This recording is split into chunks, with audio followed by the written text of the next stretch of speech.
Yo, what is going on, man? I am BeBall Jones. I am simply a basketball trainer that is here to bring you the blueprint, the stories, and the mindset to help you make progress in your game. Appreciate you tuning in. Let's get it. Do you struggle with getting too down and too hard on yourself? Like you're in a rut, you're having a pocket where you're not playing that well, and you're struggling with getting back up and getting back to a better space mentally. Or are you on the opposite end where you're feeling great and you're riding high, but then you go a little too far and you start doing too much? Like, how do you stay even killed in that balanced space where you're not doing too much and you're not doing too enough? You're not feeling too great, you're not feeling too low.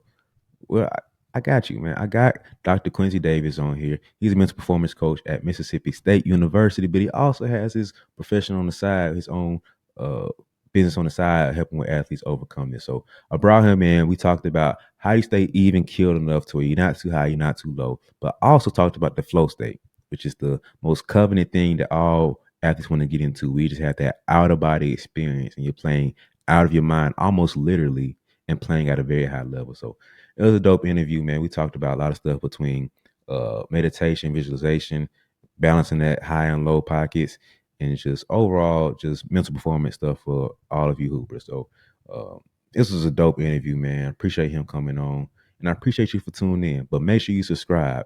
Make sure you like this video and share it out with the homies, because you shared it with the homies. Now you imagine when you and your whole team listen to this video and y'all mentally locked in on a different level. But it don't happen if you don't share. You can't be stingy. All right. Appreciate you tuning in. Without further ado, I'm gonna get out the way. Now it's time for Dr. Davis. Dr. Quincy Davis, man. Let's start off like this. So when you hear progress is the only goal, what does that mean to you? Like, what comes to mind when you think about that? Progress is the only goal. Continue learning, Hmm. being an everyday learner. Um, in order to progress, I feel like you have to learn, no matter if you're given obstacles, um, no matter if you're given success. Like there's always going to be something to learn, and so in order to progress, I feel like that's what you have to do.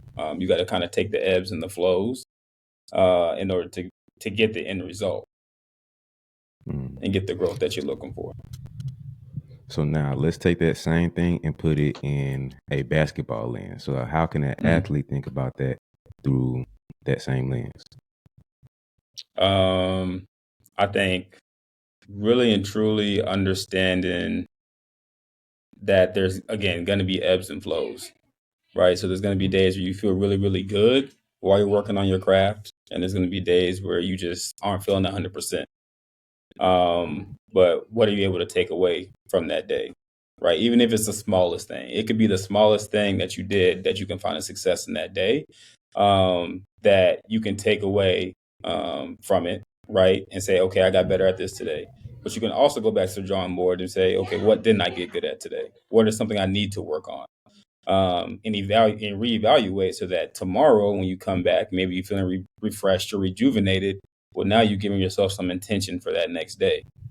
And so from both sides, you can learn from the success and take a little success from it. But even if it is a bad day, right, you can also take from that as well, so that it's just continued learning, right? I learned because I did this well today.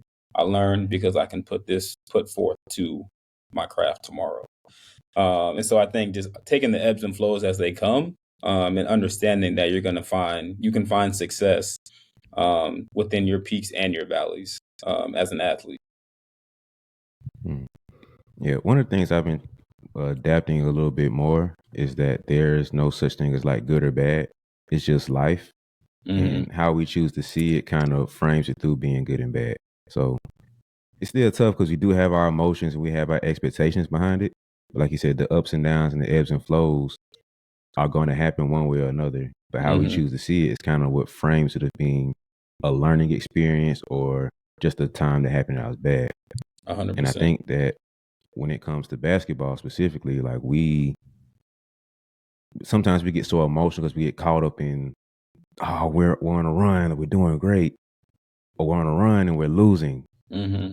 And how can we get better with managing the ebbs and flows of that? Like we get a little too high in pockets, a little too low. So how can we figure out to stable that middle ground? How do we find that middle ground in performance when we're hooping?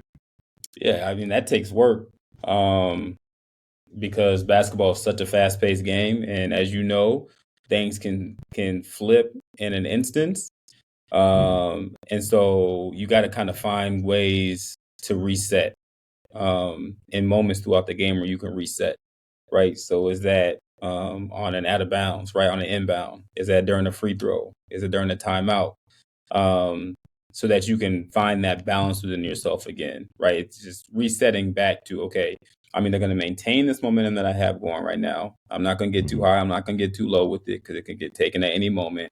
Or I'm going to reset and kind of ground myself and say, okay, I got to chip away now, right?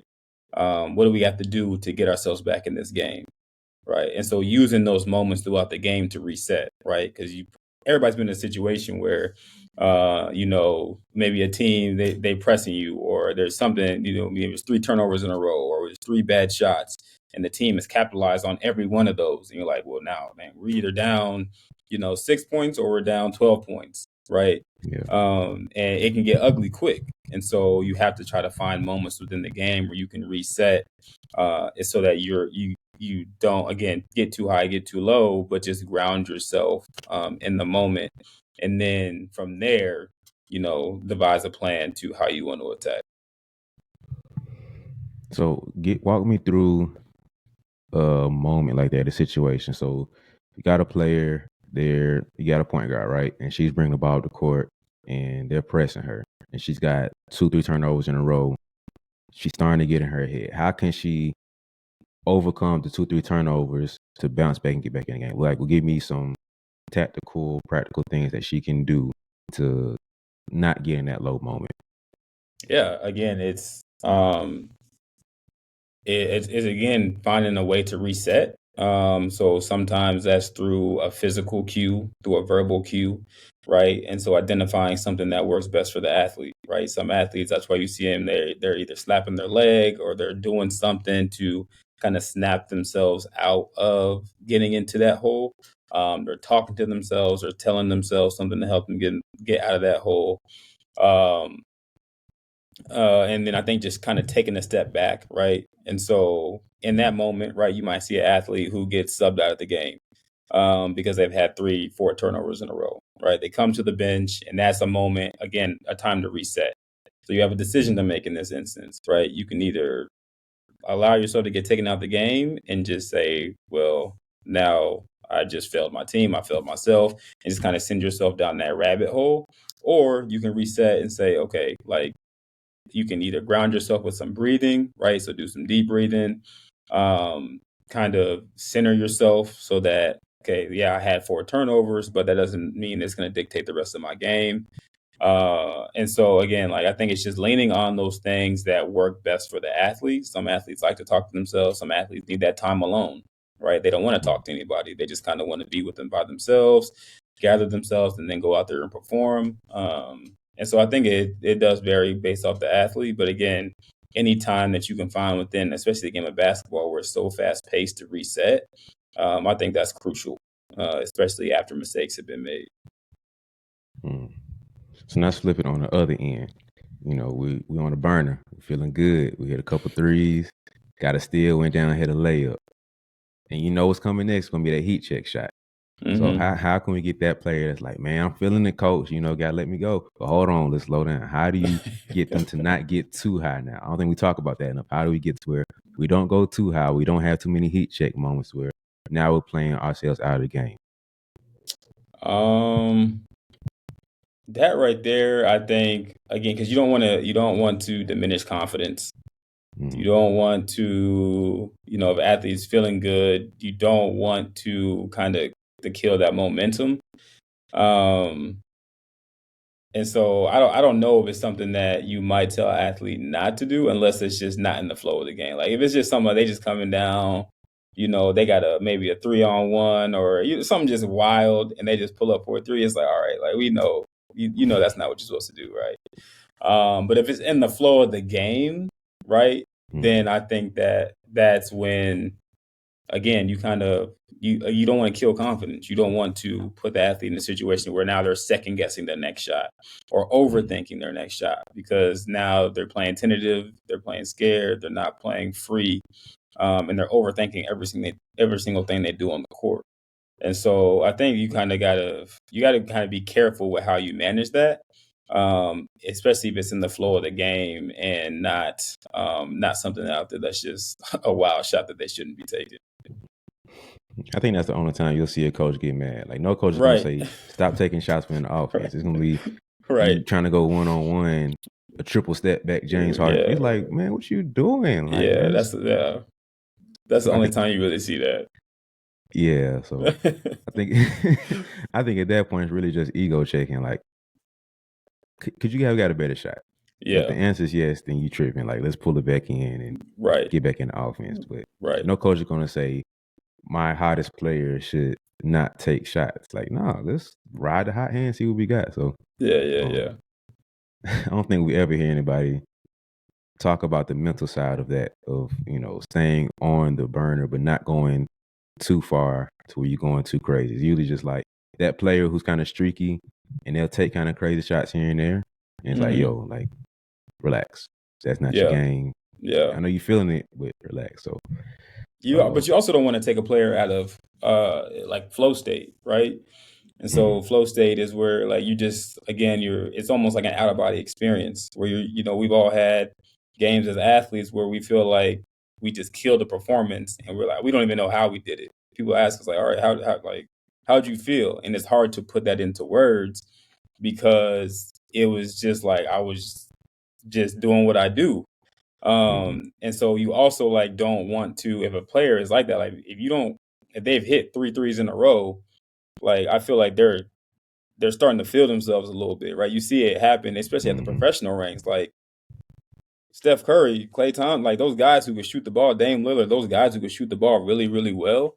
If they've hit three threes in a row, it could be a bad shot the next time, but you're not going to tell them not to take it, right? One, because they're yeah, professional athletes and that's what they do, but also you don't know if they got five more coming after that, right? Like they might just be in flow and they might be going for that 50-point game or 60-point game. mhm, Like that's just how it works. So I also think when you think about like the mental side of it is like it's rare for athletes to get into flow state, and it's not something that we control ourselves getting into. It just kind of comes within the game, and we find it within the game. It's not something that we can turn on and turn off. And so again, you kind of also have to be a little bit conscientious of, okay, how if I do tell an athlete not to shoot the ball, like is that going to inhibit how they play the rest of the game? Right? If mhm, I tell them that was a bad shot, the next time they have an open look, are they not going to take that shot? Are they not going to mhm. shoot the ball? Right? And so again, like the mental side, we can overthink ourselves into playing really, really bad, um, and not playing to our strengths and playing more to our weaknesses when we are second guessing, all of our skill set. Yeah, like this. I think that's one of the challenges I have as a trainer sometimes because, like you said, you don't want to pull a kid back or pull a player back and be like, "That's a bad shot. Don't shoot it," Hmm. because you never know what can follow after that. But it Right. gets to a point to where you don't want to have habits built in, like on the skill Hmm. side, to where you're thinking, "This is my game. This is what I can do," but okay, let's look at this practically. You've hit 0 of 5 shots now. Like, does this make sense? So I try to let Yeah. them do their thing a little bit, but then it's like, hey, we're in a session and this move has not worked at all. Hmm. Hey, you've tried this. Has this worked? Well, no. What has worked for you? Doing this. All right, cool. Hmm. Does it make sense for you to do more of this and less of that?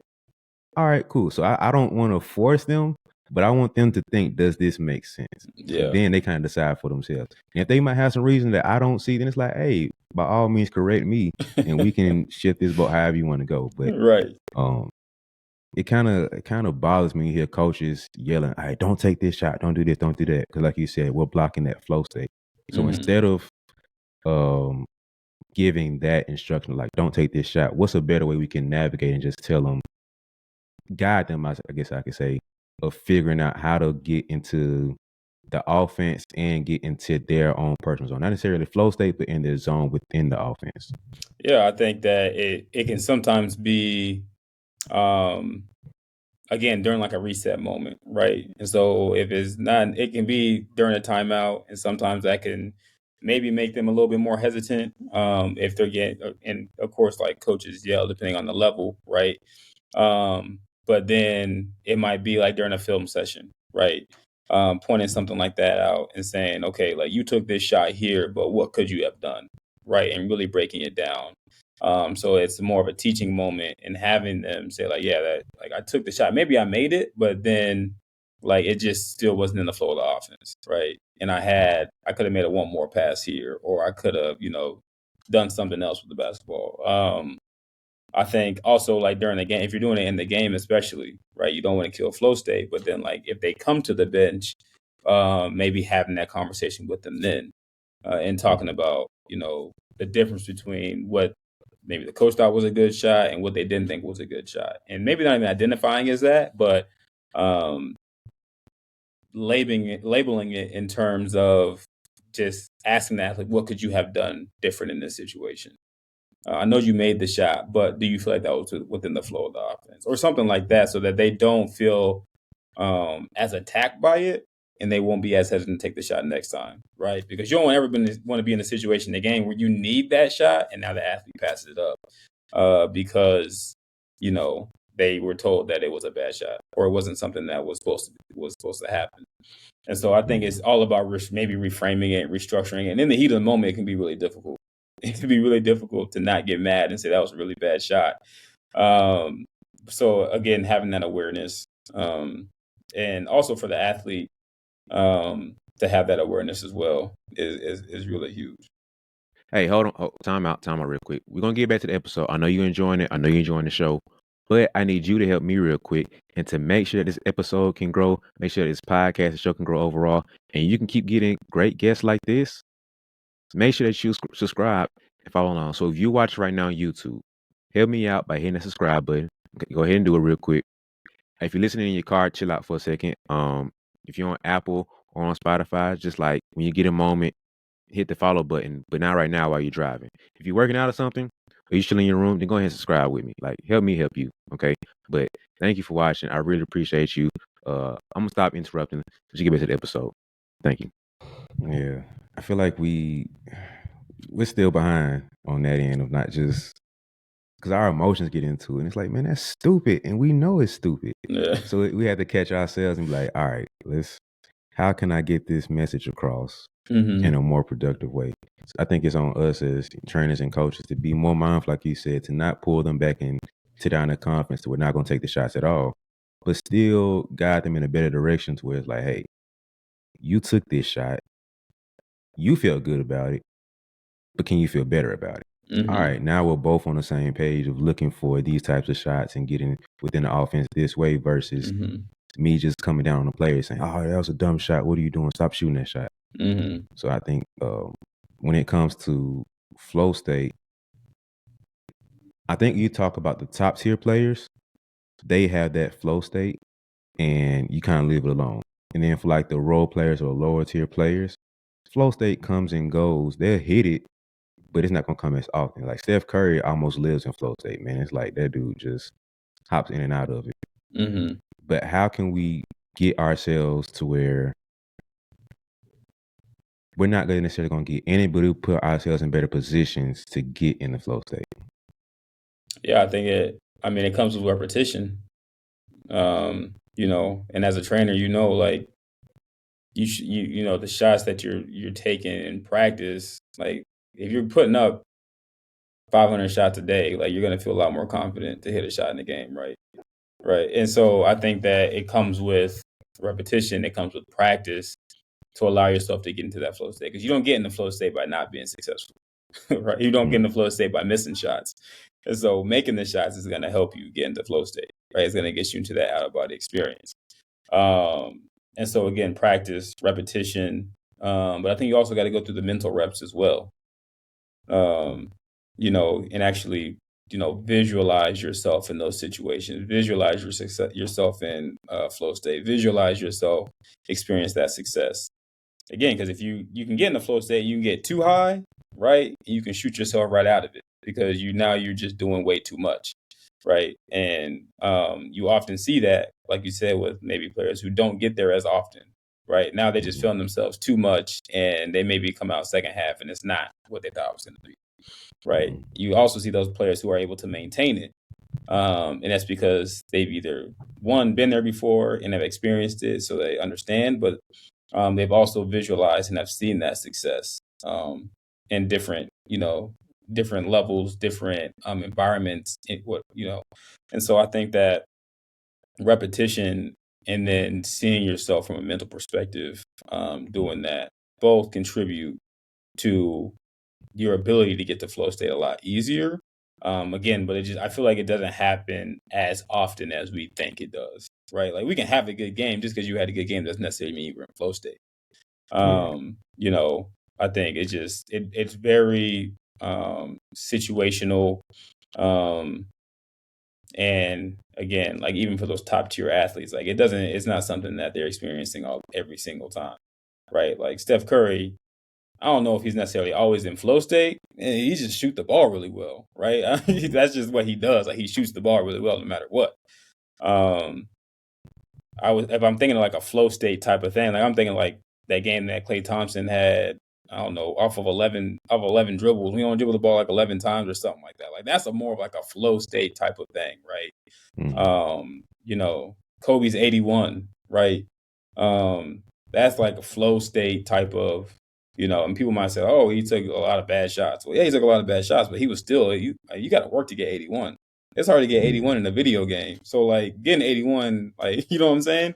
You got to be in some type of flow to be able to experience that. So I think that is also, um, people just have to understand that there's a difference between having a good game and then being in flow, because it doesn't happen as often as we think it would. Yeah. I remember hearing this interview from Dame, and he was saying, I think it was a 70-point game he had. They Mm, were talking to him about that, and he was saying how basically the game was like a flow state game for him. He was going, he felt good, so he was like, all right, I'm pulling it. And hmm. then he looked up at one point like, oh, I got 50 points. That's Yeah, crazy. Like yeah. I didn't even notice, and You he don't just even kept going and realize. kept going. Yeah. Yeah, I think that was more of a flow state game versus I can't remember who it was now, but they were saying how I think it might have been Devin Booker, his 70-point game, 71-point game, one Mm, of those two. hmm. And he was like, the coach fed him the ball. Like, yeah, I think it Yeah. was a mix between him wanting it and then also Hmm. being in flow state. I think it was a Yeah. blend of both Yeah. because he felt good and it was going for him. But then Earl Watson, like, hey, I mean, you already got 50. Like, let's keep going, keep feeding him. So Yeah. then at that point, it became more of like, the flow state got him to 50 or 52 or whatever. But then his skill took over and got the last 20 Right. points. Right. So I Yeah. think that's the blend of what you're saying between like, yes, there's flow state, but then it's just like you being a great player and a great hooper at the same time Right. too. And I think like just even you can have flow state moments, right? Like taking it back to Dame again when he hit that deep three on Paul George in the playoffs. Um, like I remember him saying like I don't like he said I don't realize how far I was back, right? Like I don't realize how Mhm. deep I was back until after I rewatched it, right? And just talking about how he had been taking like practicing deep shots like that whole week prior to that game, and then getting in that moment and then seeing like, oh, I got a little bit of space, right? Like he Mhm. didn't realize what happened. Like after he shot the ball, he was like, it was like he blacked out a little bit, right? Yeah. Like like you hit the shot, and then everything after that is just like okay, like it's an out of body experience. But Mhm. again, with repetition, like that allowed him to get into that experience flow state in that moment, right? Everything was just natural. Like he didn't have to do much. It was just like, oh, he's backed off on me. Like I'm shooting it. I don't care how far I him back. Like and which also gave him the confidence to hit the shot. And so I think all flow state can also come in moments, depending again, very situational, right? If the clock is counting down, you got a couple seconds left. Like your body's going to be able to naturally just go to something in the moment that maybe you've been working on for a full week or a full month or summer, depending on how long you've been working on it, and you trust in yourself to have that skill set to be successful. Yeah. I think similar thing happened with Caitlin Clark. And I Oh yeah. might not be right about this, but the record breaking three she had, and like she got like her spot put on the Oh floor, yeah. Yeah. that three. So Hmm. she came out one game like the pregame thing, and her teammates were trying to shoot from that same spot, and they were like, "Yo, like Yeah. you really, this is far." And she was like, when part of her didn't realize how far it was, like you said, Yeah. same thing with Dame. I'm just shooting. Mm-hmm. Like I Yeah. see space, and my skills that I was training I had took over to say pull Yeah. it, Right. and it happened. Right. So I think it's funny to hear them say like, I don't really know what happened exactly. I just know that I did something and it resulted Mm-hmm. in a bucket. Yeah. So it's like you said, the training is like the foundation of the the ability to get the flow state. So like you Mm-hmm. can't have a house without a good foundation. So I Right. think the skills repetition is like the foundation you laid to Mm-hmm. where now you can build up to have that flow state moment. Yeah. And you said the repetitions mean a big part, but I think you said visualization too. Mm-hmm. Explain what visualization is and how we can apply it to our game. Yeah. So visualization is essentially just either taking a skill and running through it. I would say like from a mental perspective. And so it can be sometimes you want to do it maybe in the environment that you either practice or play in. Many times you can do it in an office setting, but you're utilizing all of your senses to, practice this visualization, right? And so from the jersey you're wearing to the sights you see to the smells to what you hear to maybe you're a basketball player, you like to chew gum, like you're incorporating all of your senses to this visualization practice, and you can use it to either practice a skill, maybe seeing yourself being successful, right? Um, and or maybe you are maybe anxious about playing in front of a big crowd, right? Right, you're putting yourself in this situation from a mental standpoint, um, and you're fully engaging in what it feels like, what it sounds like, so that you are prepared to then go out and perform at a high level. And so visualization looks different for every athlete, um, depending on what sport they play and how they want to incorporate it. Some athletes like to do it before games and they just want to do it because they want to see themselves being successful, right? Um, some athletes might do it after games, if they didn't feel like they played well, or um, maybe you're in the NBA and you're in a 7 game series, you need to do some visualization. Like it really just varies depending on the athlete. Um, and so, yeah, visualization is a mental skill, and it takes work, it takes practice, because you can't do it one time and be like, oh, that didn't work for me. Like that's not how you can't. It's just it takes a lot more than once for visualization to even be effective, right? It might not be until your 10th time where you're like, okay, like I'm fully ingrained in this, just because it can be difficult to not have your mind wander while you're doing some type of visualization, right? And I think just it's human nature for us to be thinking about something else sometimes. Like we might, be in a fully relaxed state, and we might be thinking about, oh, I'm supposed to do this tomorrow, or I had something else going on. Like it's so like so you have to really practice it in order to become fully immersed in the situation, or the skill that you're trying to see yourself performing.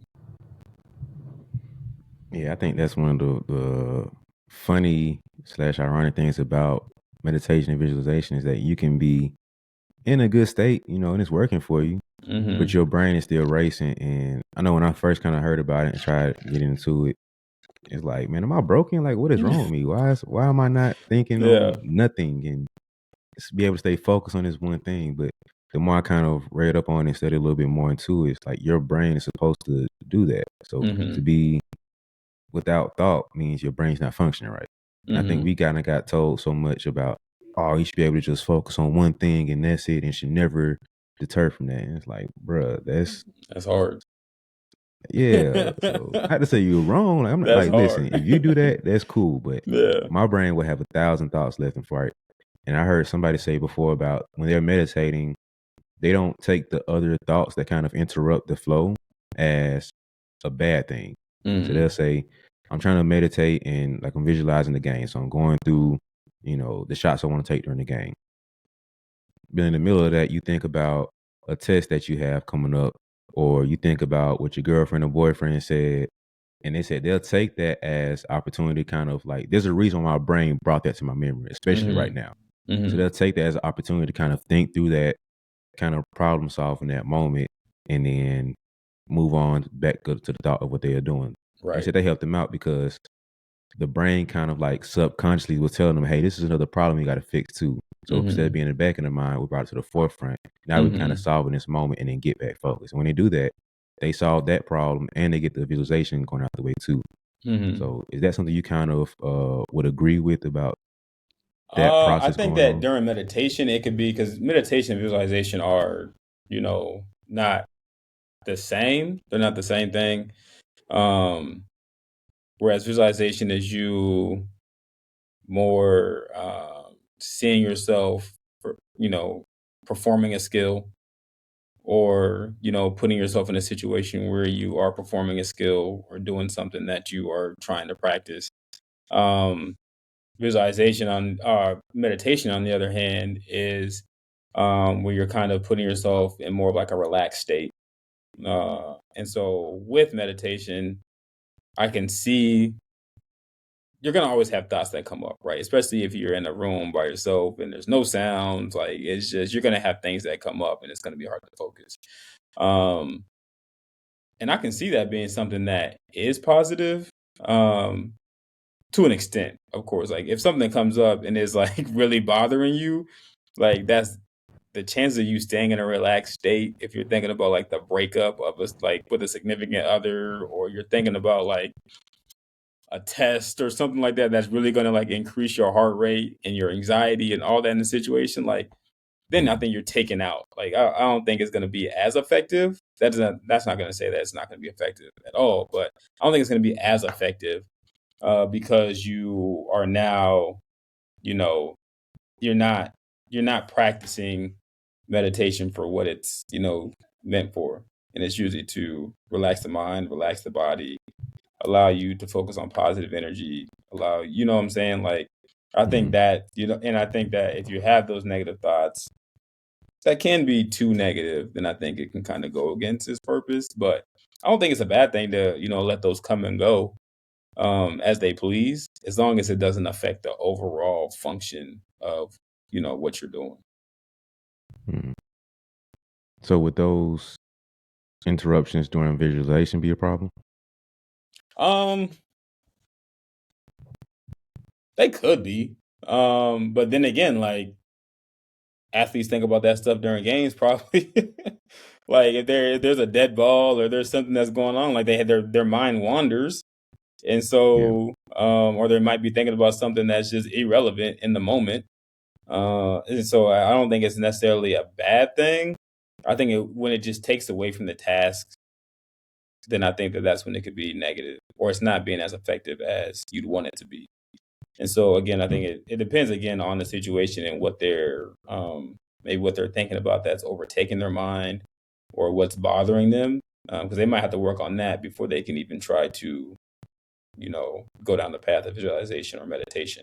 They might need to seek some other resource in order to work that out before you know trying to practice these other methods. mm.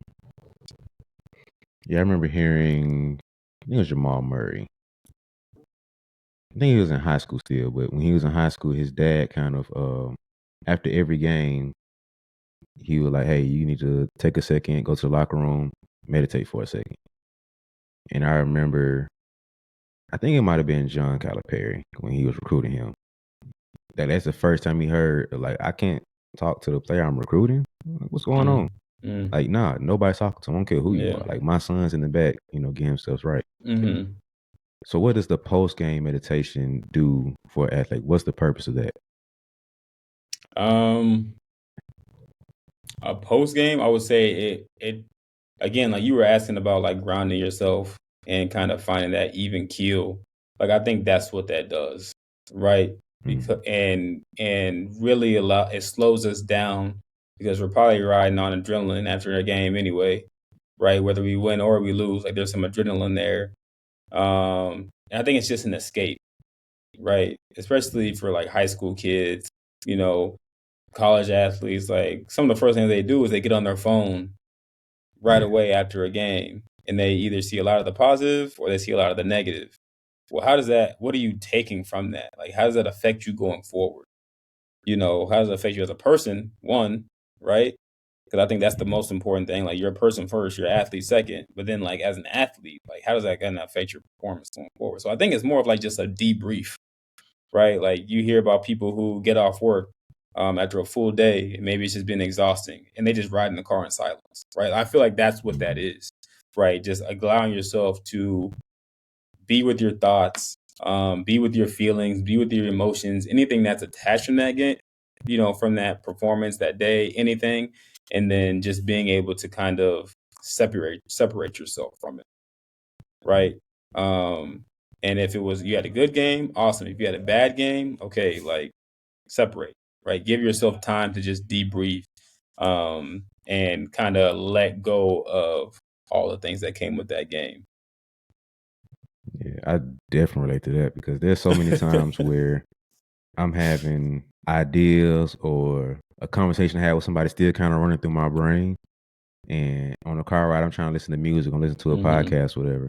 And I can't focus on the podcast because my brain's still like Exactly. running. I say running through that hamster wheel of whatever's happening. Hmm. And I have to cut it off real quick. And I'm like, all right, let's let this play out. Like let this hamster get tired of, doing what it has to do. Right. And once I'm done, I'm like, all right, I think I'm settled here. I think Right. I'm cool. I got the conversation out of my head. I got whatever thought I had, the idea I had, kind of thought about it more. And I'll, get myself settled. I press play on the music again, and I'm good to go. Yeah. So I think that's important, like you said, as an athlete, because we have to have a level of, like you said, deep mental debriefing and just accepting what happened, what it was, and Hmm. now we can move on, transition to the next phase, which would be if you had a night game, all right, move on, talk to friends, family, take a shower, eat, go to Hmm. bed, ready for the next day. Or if you Right. had a Because if you, morning game, all right, no, go ahead, go ahead. yeah, no, I was gonna say if you think about it, like you gave the example of Jamal Murray. So if he has Cal at the game, Coach Cal at the game, like of course, like there's other coaches there watching it, right? You're a high profile athlete, like maybe you just had a good game, maybe you just had a bad game, but like how overstimulating would that be to walk from the court and then you walk over and now you gotta maybe put on a different hat and be like, hey, like, introduce you, like, doing all this talking. Or Mhm. you had a bad game and you go over there and you hear people saying, you should have done this or you should have done that, or how do you feel about the game? Um, for a young athlete, like how do you even process that? Like how do you process it without letting your emotions get in the way? You Yeah. know, right? And that's what you even see adult athletes get in trouble for that. Like you see professionals who after the game they get asked a question and their emotions take over, right? They haven't even decompressed. They haven't debriefed from what just happened. And so their emotions take over and they say something that they didn't mean to say, right? Hmm.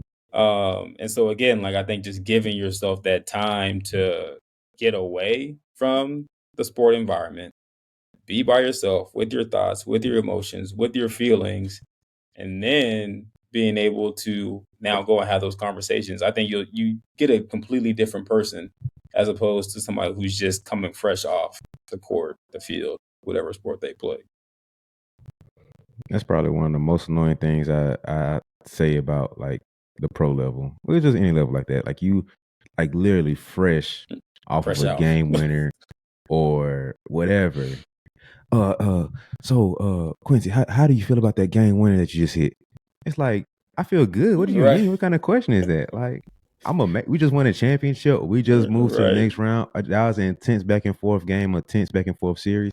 What do you think? What kind of question is that? And I Right. know some of them want to say that because LeBron had that. I remember that interview. He just walked out. He was like, "All right, bro, y'all do better next time." Yeah. Because it's like you asking this man stupid questions.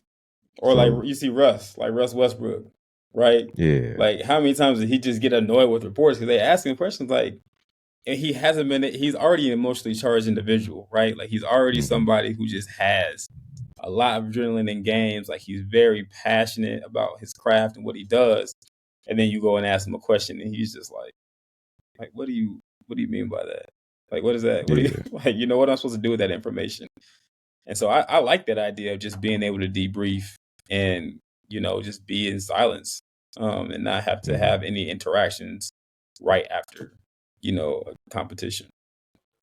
Yeah, I wish they would allow the athletes to have 5-10 minutes to kind of, like you said, just take the athlete hat off for like a quick second, Mm-hmm. get out of being in that mode. Because even like when you're interviewing them, the athlete mindset is still probably going. So like I think Westbrook be a really good example of where on the court he's this aggressive Mm-hmm. animal mindset, just prime urge to just attack. Mm-hmm. But they say off the court, he chilling, man. He's a real Yeah. cool guy and everything. So you're still seeing Russell Westbrook, the athlete, when you're interviewing him. So you're Yes. getting all that intensity right there. Yeah. But just give him 5 minutes to kind of like, all right, let me not be the savage Russell Westbrook right here, and let me just flip real quick to go handle this interview. And now you Right. get a better answer. Even if you ask me stupid questions, you get a better Right. answer because I'm able to handle it better. Right. But now Exactly. you asking a hunter to still be in hunting mode and you trying to talk to me like, no, Yeah. you catching whatever I have for you to Right. have too. So Right. I wish Yeah. they give him a second to kind of take that hat off and be like, hey, let's interview real quick. All right, like now I can handle you better. So Right. Exactly. they need to incorporate that because some of them stuff is just like, all right, if they go off on you, It's I your can't fault. feel Yeah. sorry for you. It's your fault. All right, okay, another timeout. Okay, look, if you got to this point, you have to be enjoying the episode. Like you have to. At this point in the episode, you're enjoying it. So help me help you. Just if you're on Apple right now and you're on your phone, okay, just take your phone, press the subscribe button. It's right there. Just do that with me. Even if on your laptop, take your mouse, boom, click over, boom, do your thing. Now you subscribe. Now you linked in because you don't want to miss the next great episode that I have. But doing stuff like this helps the episode grow, makes the show grow, and the podcast grow so I can keep getting great guests and keep doing great interviews. So if you listen on Apple or Spotify, take a second, look at your phone, press the follow button, okay? And share with a friend or two because you'll find the value in this. You want to have this conversation with your friends so they can have the same value. Now the whole basketball community can grow. All right. Thanks for listening so far. I'm gonna get out your way. Let's get back to the episode. Appreciate you. How does meditation though build to that flow state? Like how does like overall, not just post game, but overall meditation build to an athlete being able to get into flow state? Yeah. I think that even with meditation, like that can be an out of body experience, right? And you can find yourself in a more relaxed, free flowing state, right? Which is actually what flow state is, right? Everything is coming natural to you. You're not forcing anything. And so if you're meditating, right, and you are relaxing your body, right, you're taking all the tension out. Maybe you're eliminating negative thoughts. Anything that could affect your performance in a negative way when you are meditating, like that can help you get in the flow state. Now it doesn't promise it, right? But it just better prepares you for a competition. Um, and almost just frees your mind of anything that you're dealing with, either that whether that be on the court, off the court, no matter what it is, like it just helps you to put yourself in a better position to be successful. And so in terms of similarity, like again, like you are within both, it's out of body. You can be out of body in meditation, right? And it takes practice with meditation, but it can get to the point where like you just are so relaxed that like there's nothing around you, right? And I think the same thing happens with flow state. And so I don't think that just because you meditate, it can help you get in the flow state, but I do think that um, doing it prior to a game, it can increase your chances, um, just because of how relaxed your body can get. Now you don't want to get too relaxed to the point where like you're about to fall asleep. Like that's also the other side of it. Like that can be dangerous. So like you become too relaxed and now you're tired and you're not to the level that you need to be. Uh, so yeah. So what would you say like the bare minimum would be of meditation and visualization? Like you need to like research and study shows or most of the athletes I work with say that at least 5 minutes or whatever framework you have, like what's the bare minimum we can do to still see growth with it? when we talk about meditation and visualization? I think it's really individual based. I don't think that you'll find any athlete that kind of has that one way works for the other. Some athletes need to meditate, hours before they get on the floor. Other athletes can do it 10 minutes beforehand, right? I think it's just all based on athlete need. And kind of the same with visualization. You can do some visualization on game day. That's probably going to take place hours beforehand, though. But leading up to that, you're probably going to want to do some type of visualization, on a daily to every other day type of basis. Just to kind of be able to see yourself, but also just practice it and know exactly, how to practice visualization. I think is huge, and so I think it varies from athlete to athlete. Some need hours, some need 5 minutes, 10 minutes. Um, so yeah, I think again, it can be very very different. How can you get to a place where you realize if it's working or not? So I've been meditating and doing it for, let's just say, 2 weeks. How can you start to see and notice when it's actually starting to work for you? I know there's no time frame when it actually will work, but how can you start to Hmm. see, like, what are progress or steps that we see to know that's actually working for us?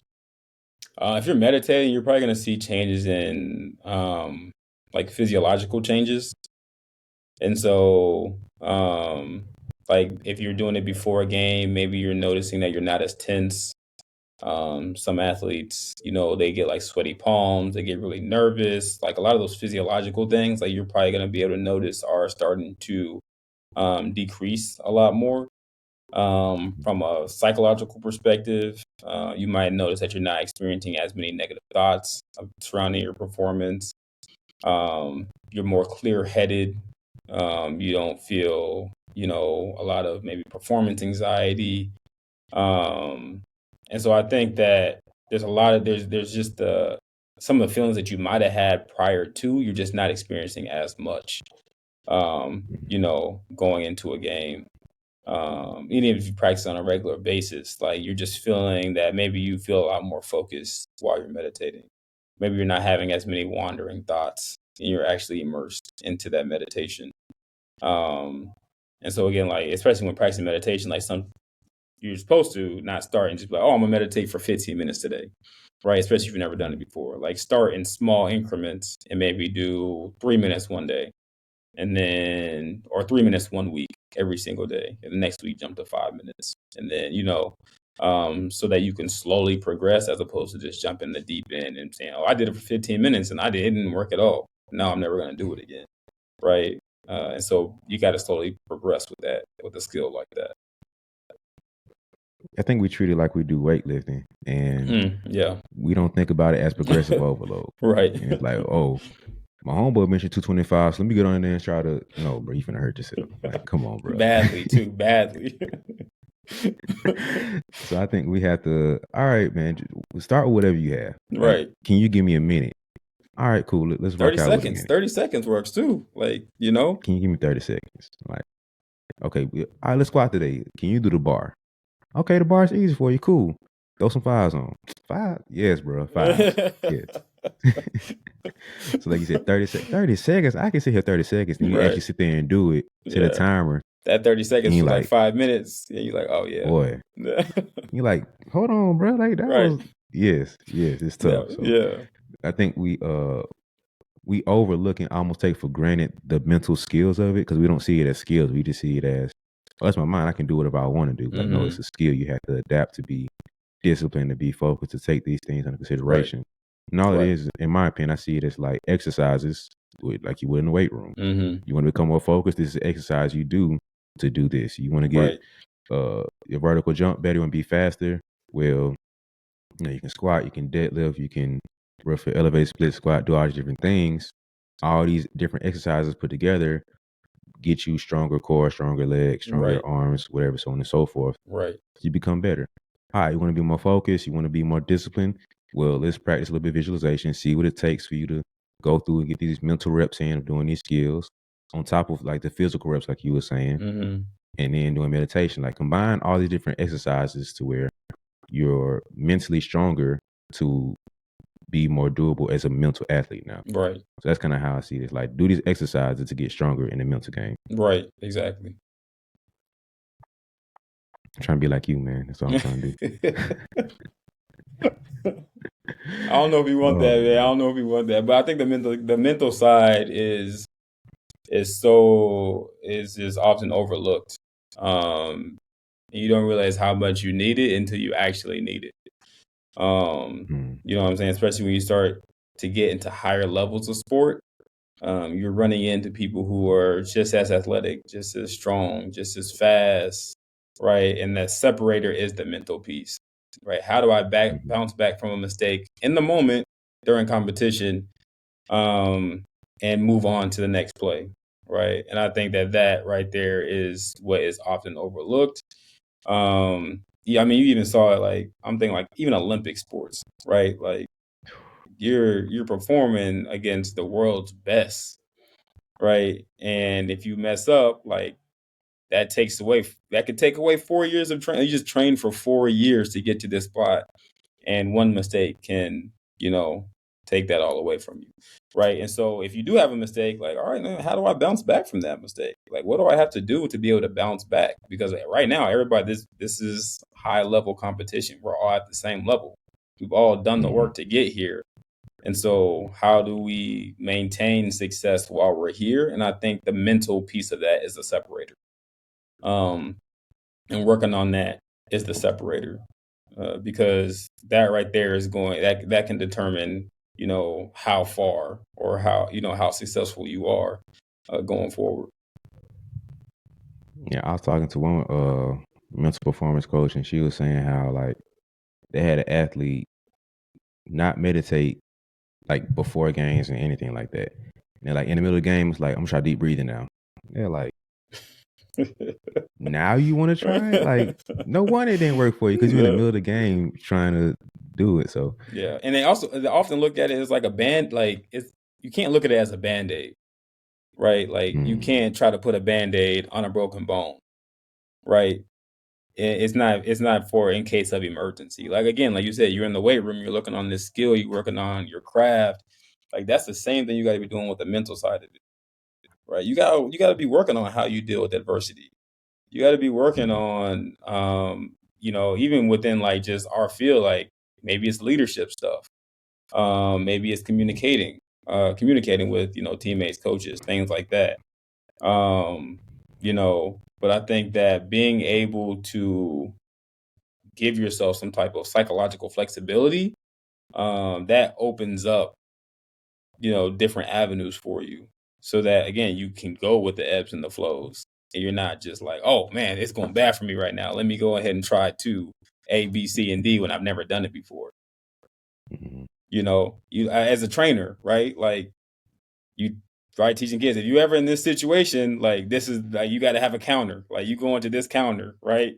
You don't tell them in the game, hey, if you getting trapped, you got to go you got to go to this counter when they've never done it before. It's just not, probably not going to work yeah. for them as well. Yeah, so I think I mean that's kind of how people look at it, is like a band-aid and just like a fix all in the moment, and you got to work at it. Like the brain is a muscle, you know, you got to work that as well. I think one of the biggest mental skills that we almost take for granted or just don't understand is like the self talk. You mentioned it before about how that's a big piece of it. Mm-hmm. How I can see it in my mind, but how important is that to the athlete and like getting in that flow state space? Yeah, I think self-talk is beneficial all around. I don't think it's even just beneficial in getting in flow state. Um, Mhm. I think self-talk is huge because you can use it at any moment, right? It's something that you can just go to in the moment. Um, and don't necessarily need to have like a reset, right? Learning during basketball is so fast paced. You don't necessarily need that. Like you can be talking to yourself you can be using talking to yourself and using positive words of affirmation or something like that on the court, and not have to feel like you need to, like there needs to be a free throw or a timeout or something like that to do it. But just talking to yourself in a positive light can take all the negative away, right? And so I think that self-talk is just so powerful. One, because it can completely divert our mind from something that's negative and give us a different perspective or give us a new opportunity or some new motivation to do something. Um, right. But it also just keeps us it keeps us honest, I feel like. Um, and again, empowers us to maybe push through something that we maybe believe that we couldn't, or get over that little hump or that little obstacle that might be in our way. And it's just words, right? But our words, that can be all the difference. And again, something negatively happen or something positively taking place. And so the way that we talk to ourselves and the way that we reframe situations is very important.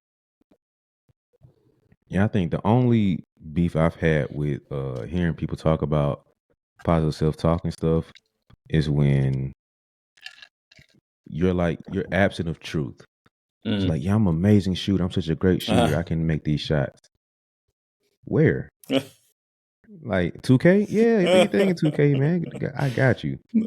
But from what I've seen in practice and in these training sessions, these two things do not add Not the up. same, I yeah. think people try to self-talk them way into being this person or doing these things. It's like, bro, stop telling people just to think positive thoughts and everything's gonna be okay. They're not Yeah, putting in any work. Like that's the only beef I do have with the whole, well, I mean, the whole like the self-talk space. People just try to mindset their way to stuff, and it's like you're not doing any tangible physical proof to make these thoughts and words line up. yeah. And I don't I when I use self-talk, I don't use it as like, if you say this to yourself, you'll trick the mind into believing that it's something that's going to happen, right?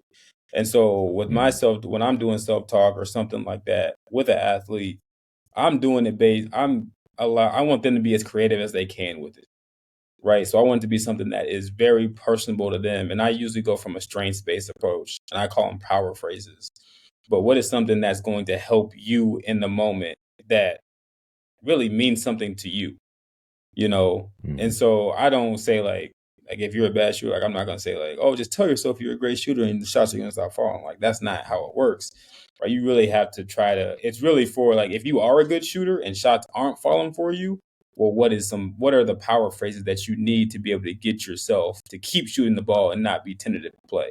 Because some athletes, like, they can shoot the ball really well. If they miss two or three shots, now they're going to be tentative and they're going to take themselves out of the game.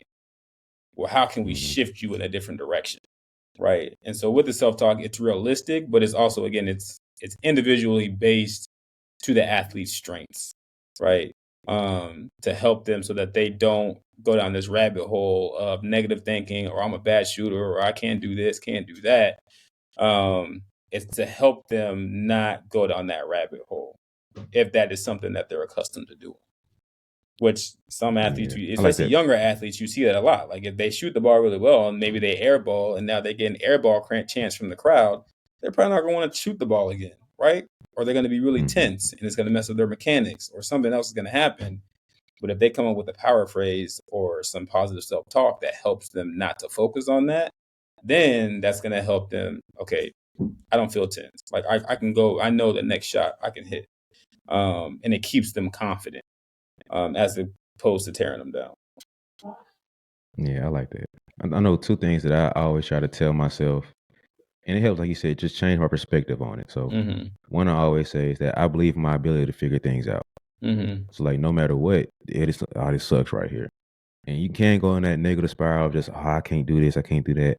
And you want to give up and quit. But, like, nah, I believe in my ability to figure things out. So, that Mhm. keeps me, like, in a optimistic space where, yes, things looking terrible, it's looking bad. I'm not finna deny that truth. That is, you're down 50 points, bro. Like, all Yeah. right, like it is what it is. But I believe in my ability to figure it out. Okay, we Yeah. can chip away at it. Right. And then another pocket is when things are going bad. It's like, all right, it won't always be like this. Mhm. Like, yes, it's bad, but without getting, too heavy into it, it's like, all right, it's not always gonna be like this. Yeah. Not saying it's gonna change tomorrow. Yeah. Not saying it's gonna change next week, but it won't always be this way. Those Yeah. are two things I tell myself to kind of like get myself mentally out of that gutter spot and just get Mhm. my mind in a higher space to where now I can get back to work. Now I can get myself in a better groove. I'm still dirty. I ain't took a shower yet and got clean, but I'm in a better space than I was before to Right. say, all right, we can start making progress towards this goal or towards the space we want to get to rather than being Yeah. where I'm at. So Yeah. that self talk is a I think it's best used as a perspective, like you were saying. Like it's Mm-hmm.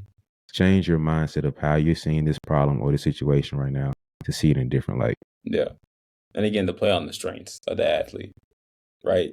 I think Yeah. that's like you gotta it again, it's all strengths based. And you're trying to help an athlete not put themselves in the position. So if you know of an athlete, if that's their automatic go-to is to be negative on themselves, then self-talk is powerful. Right. But you're not just using it as a way to like try to boost confidence for a skill that they don't have, Mm-hmm. and so it's a way to help an athlete not go down in a negative avenue, and help them stay positive and keep the confidence so that they continue to perform the skill that they are good at. Yeah. I think that's a better way, like you said, make it specific to their strengths. Because Mm-hmm. I think it's funny because most shooters, they're so critical on themselves Mm-hmm. to where Very. they'll mentally shoot themselves in the foot by taking themselves out the game. But everybody else in the arena is like, all I need is one. If they hit one, it's a wrap Yeah. for us. Yep. But they're on themselves like, Yeah. man, I missed three. Everybody else is like, please don't let them shoot Yeah. the ball Don't hit. again. Yeah. Don't hit. Yeah. They don't. Please. But that's the last thing we want them to do is catch fire right now. Yeah, but shooters will get so hard on themselves. I'm like, Yeah. man, I ain't got it today. Mm-hmm. Everybody, like literally 9,099 other people in the arena are all thinking, if she catches the ball, y'all better triple team her and don't let her Right. shoot. Right. But the shooter thinking to themselves, like, man, I ain't got it, so now I'm finna Yeah. pass. I'm gonna pass it. I Yeah. don't have it. Right. And that's when the positive. That's And when it that sucks. self talk comes in. Those power phrases come in. Yeah, so man, it's I think shooters are the most interesting ones to work with sometimes because they have that because there's such detail in how they see and think about things. It also becomes like a harmful thing in the same sense because Mm-hmm. now they're over analyzing and over critical on their shot Yeah. and over detailed versus just shoot the ball. Like Yeah. just you put in 1,000 shots, just keep going. Like trust the Yeah. work you put in and just keep going. Yeah. It's so interesting to see how shooters think, man. Like have you experienced that too with the players you've had? Yeah. I mean, just over the course of my career, definitely. Um. You run into those who are, they can get hard on themselves. And it's more because they have like that perfectionistic type of like that, personality about themselves. And so they know that, especially if they don't let them miss a wide open shot, because then they really get done. Like that was definitely supposed to Oh go man. in. But yeah, I think that if anybody who works hard at their craft is going to be hard on themselves when they don't get the results that they want. Right. And so I think that that's to be expected. But again, it's all about our perspective and how we look at it going forward. Right. And I Mm-hmm. think what many basketball players in particular sometimes fail to do is that they get caught up in the negative and what could potentially happen that's not going to go their way, as opposed to just saying, next shot, you got it. It's easy as that. Like, next shot, you got it. Um, and it doesn't help if you're playing in an environment of 10,000 people and everybody just saw you took a shot and it was an air ball. Like that doesn't help. Yeah. And it's probably gonna make you pay more tentative. But again, you got to be able to know how to get yourself back on that level of confidence that you had when you first took the shot. Because you didn't take that shot, then you were going to airball it. I would Mm-hmm. hope not, right? So you got to kind of again incorporate those skills and techniques that you've worked on over time to say, yeah, I airballed the ball. I just airballed, but that's not going to mean I'm not going to take my next shot. I'm not going to pass up my next shot just because I airballed. And so you see it Mm-hmm. a lot, but again, with just like we talked about with anything, those mental skills, like that can help dig you out of anything, any situation that you're in. If you practice them, then you're just going right to them right away. It's second nature to you. Just like shooting the ball, like that mental skill is going to be second nature to you. Mm. Well, Dr. Quincy, man, it's been a good one, man. Yeah, I I've appreciate it, enjoyed man. this. I like these conversations. I really do. Yeah, but before we get out of here, man, you got anything else you want to leave any other kids with, any other student athletes? Yeah, man. I feel like I speak a lot on a lot of things. But I think that one thing that I'm very passionate about is just like athletic identity, and not being so wrapped up in who we are as athletes. We are people outside of our athletic realm. And so I always try to emphasize that, right? You're person first, athlete second. And so make sure that you prioritize that, and you don't, put all your eggs in one basket. You don't put your value on being an athlete and your success as an athlete, um, and really focus on who you are as a person before anything else.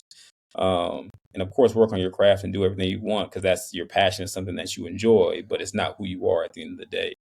And so, yeah, I really emphasize that to all athletes of any level. It's just that you're an athlete second, you're a person before anything, and to really take pride in that role of just being everything outside of that, whether you're brother, sister, uncle, aunt, um, you have a significant other, anything outside of that, um, you know, to just, take honor in that. Yeah, man, that's a whole nother episode right there, man. No, it really is. I can go down a rabbit hole with that for real. Yeah, that's a heavy one. So maybe we got to come back for part two, Yeah, man. we But will have to for sure. that's a whole episode, man. Yeah. But no, I appreciate you, No, man. I appreciate you for having me. Yeah, if anybody wants to work with you, I know you kind of locked down at the school, but Mhm. you do have something outside of that if somebody wants to work with you, it's possible, right? Yep. So I do have my own private practice, Resolute Performance Consulting. That I can, I work with athletes on there, specifically just within like mental performance skills, and mental performance work. But I do have that available as well. All right, so I have the link below, for your website and everything. If somebody wants to connect with you and reach out with Yeah. you. So, and I appreciate you coming on, man. It's Yeah, been man. fun. Yeah, So, man. Like you said, we're going to have to do a part two. for sure, man, for sure, man. So, anybody want to connect with you? I'm gonna have social media links below. Want For to connect with sure. me? It's BeBall Jones, pretty much everywhere. Thank you for coming on. Yeah, man. Thanks. The listeners, thank you for listening. Thank you for watching. See you on next one. Yes, sir.